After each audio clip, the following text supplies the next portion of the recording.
Welcome to another episode of Plus Size in the City TV. This gentleman to my left is one of the legends of R&B. Quiet Storm, adult contemporary, whatever label you want to call it.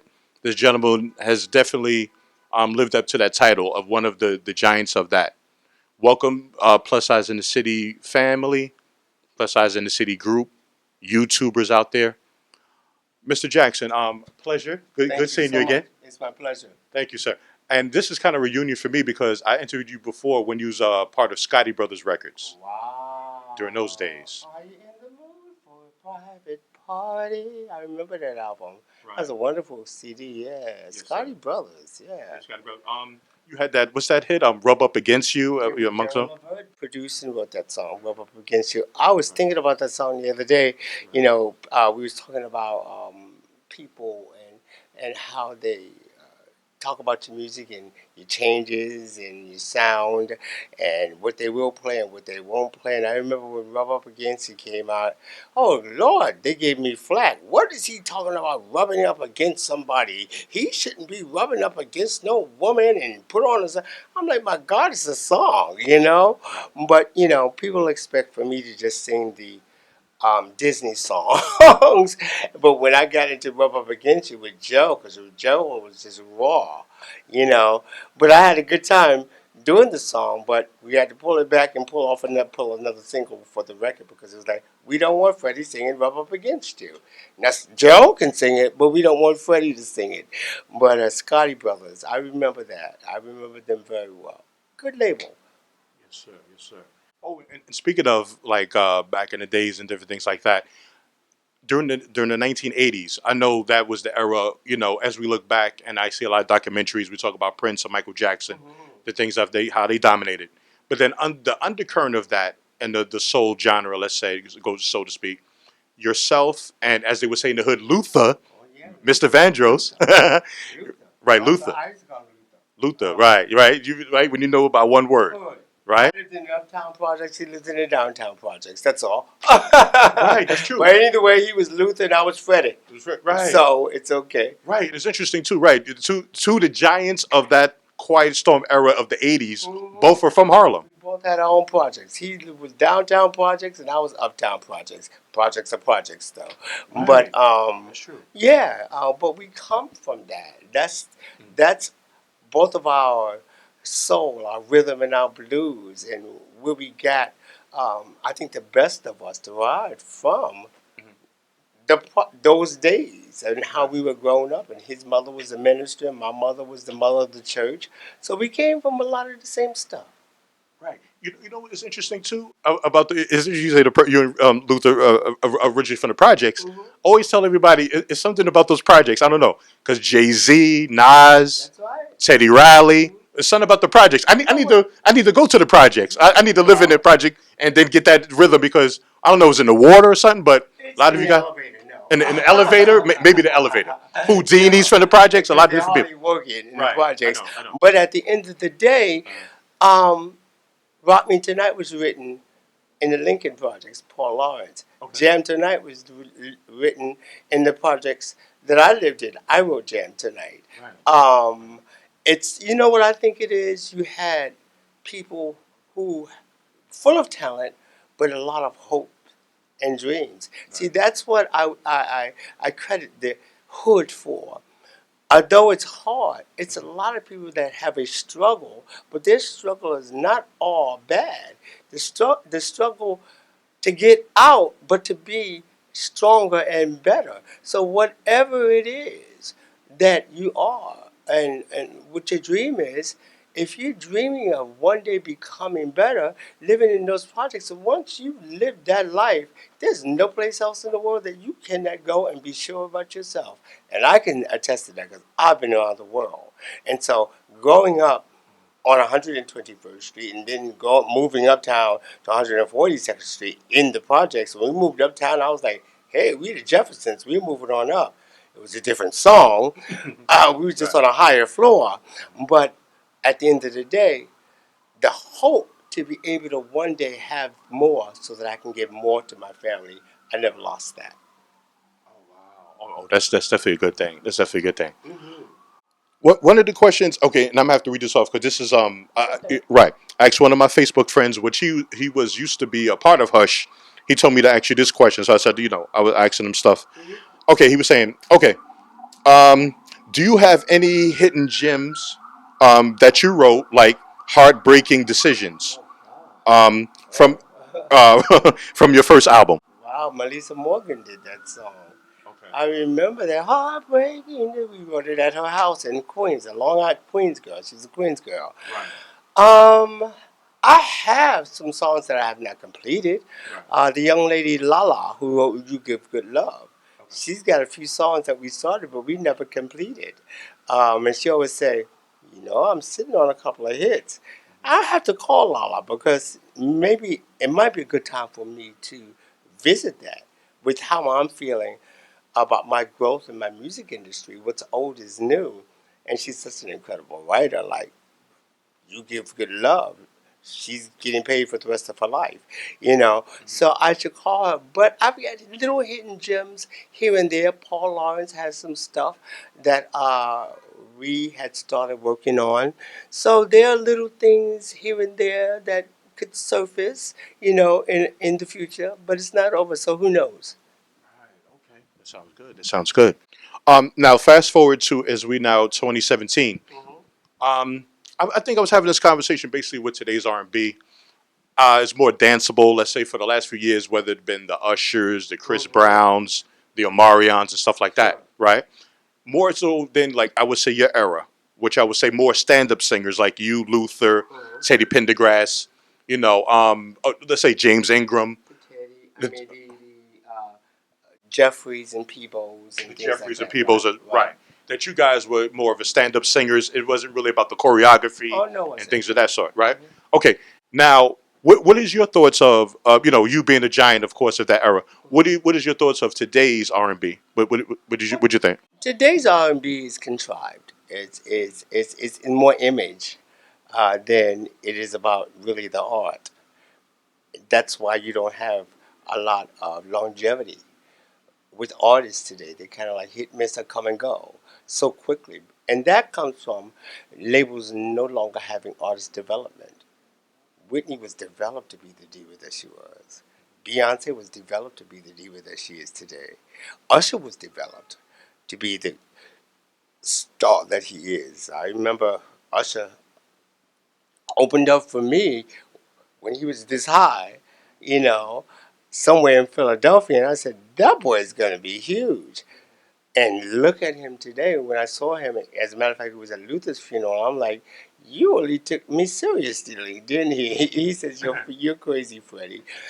But, you know, today, it's quick, fast, in a hurry.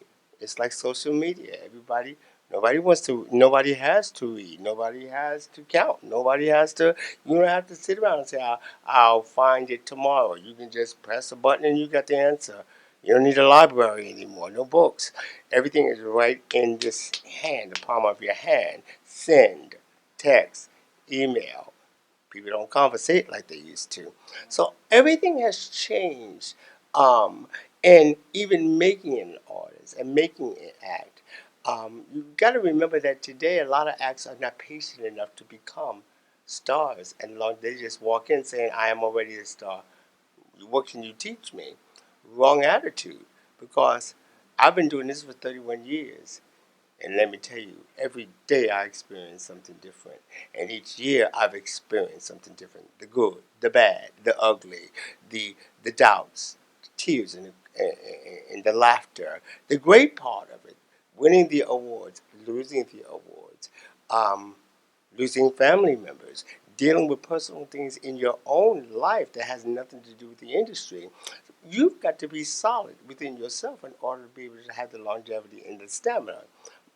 But what's happening is that a lot of acts are not getting that. They get a wife beater and a pair of jeans when they sign a label, and they go off, and then they watch each other and they emulate from each other. And some of them are teaching each other the wrong way to sing, the wrong way. This dancing thing is like you got to be an acrobat, in order to. We just did the hustle, or we just the Soul Train line.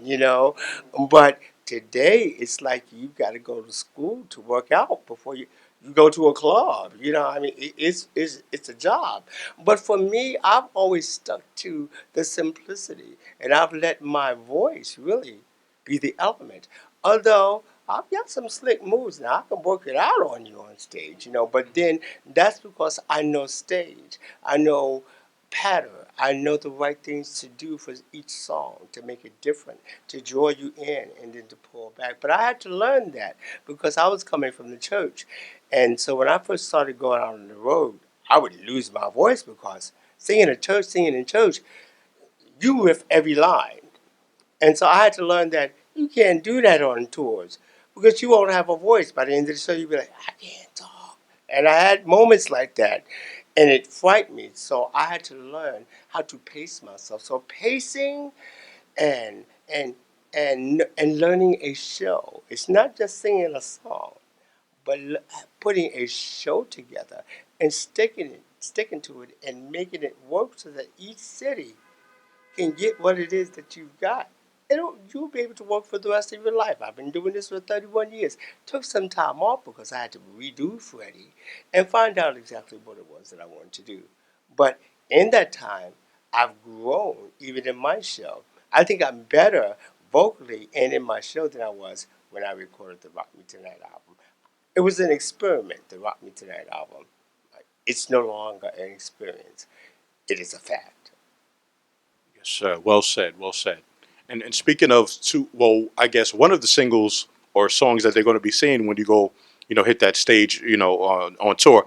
You have the single "One Night," which is Oh be yeah. which is coming up, which will due to be released what May 1st. May 1st is when we go for ads, and I believe we're going to have a great May 1st.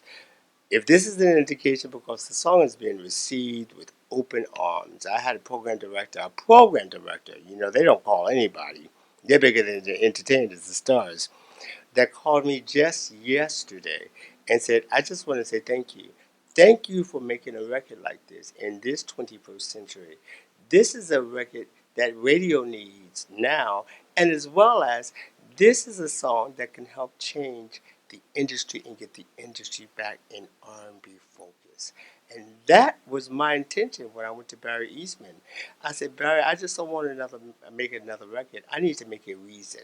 I need to have a reason for wanting to do this. You can make a record every month, but heard the woes of my fans, and they were stopping me in airports saying, Freddie, what's wrong? What's wrong with R&B? What's wrong with radio? What's wrong? Why can't we get what it is that we like and we need? It's because they say R&B is dead. It's not dead. They're just watering it down so much that you don't feel the spirit and the soul of it no more because they just want it so fast. Neither one of us want to be the first to say goodbye. Come on, you got it. Teddy Pendergrass, turn out the lights. You got it. Luther Vandross, House is not a home. You got it. People Bison, Field of Fire. You got it. Stephanie Mills, Home. You got it. You got Aretha still singing Respect and Ain't No Way. You got it. It's that stuff still lives. Freddie Jackson, give me that tasty love. I met tasty love babies. I'm like, oh Lord, not another one.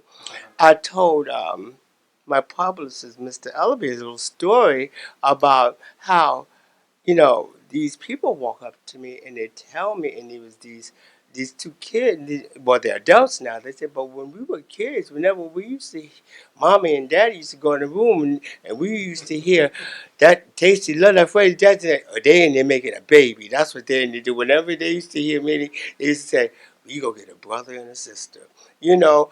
But that's the power of great music. And today, people are not being as romantic as they used to. They don't have time to be romantic. We're too busy trying to find a date on it and going out and all the rest of the stuff and telling people when to laugh out loud. I really rather hear you laugh out loud than you tell me it's time to laugh. I'm just old school. There's some things about me. Sometimes I want a wall phone, but I have a cell phone. I want to call you back and leave a message. I want to hear those things. But time has changed so vastly and so quickly. But you got to hold on to what it is that you know. So I say to people, if it was what you artists, especially of my genre, who are afraid of capturing the one night again and afraid of going back to what made them what who they are. Don't be afraid of yourself. Find your way back to who you are and what got you to the place. And that's what I did. I said, I don't care what somebody else feels about it. This does not sound like the new record. I don't want it to sound like that. Because what the industry is screaming and crying to me about is they want what they know. So this CD, the name of the CD is called Love Signals. And it's a message song about wars and people's children fighting senseless wars. Finally, I'm singing a song of message and hope. We need to send a sign of peace out. Peace. Because we're all we got right now. Politics, it's not going to work. It's not going to help save us. But we can help save each other. So we need to send some love signals out. And that's what this album is about. So I tapped into Freddie Jackson, what's been going on in my spirit and my soul on this album. Not I done told the world to get some tasty love and take it nice and slow and I could use a little love and have you ever love and do it in the bathroom, in the tub, do it in the living room, on the rug. I told my producer Barry Eastman, I done taught everybody how to do all that, but right now I need to talk about things that are matters of the heart, and that's what the Love Signals album is about. Wow. Okay. Well, yeah. Well said. Well said. Well I said. talk a lot. No, no, no, no, no. It's good. No, no. We love that. We love that. No, Yeah. no. We love that. We love that. Now, speaking of love signals too, where? Okay. What date should we expect the love signals, like the whole body of Yeah, people don't want that. Well, uh-huh. I'm known for selling albums more than so than singles, which is a great thing. Right. So, but we want the single since I haven't had one out in a while, Okay. and they're hungry for like we want the album now, and I Right. want that hunger Right. because I'm hungry too. Okay. I lost weight. I'm hungry, You're hungry. but I hear you. uh, the album will be out this summer. Okay. I figured I'd release the first single this spring. Spring is about new things, new flowers blossoming. Freddie is blossoming. He's coming out, and I want to give them something, prepare them for the record. So the summertime, when summer is moving and it's hot, and one night is 10 you up, then the album drops, and I've got songs on this album that can take you through transitions. But that's what my first album did. I had 3 number 1 records and 2 top 10. So if I can get that out of this one, I'll be all right.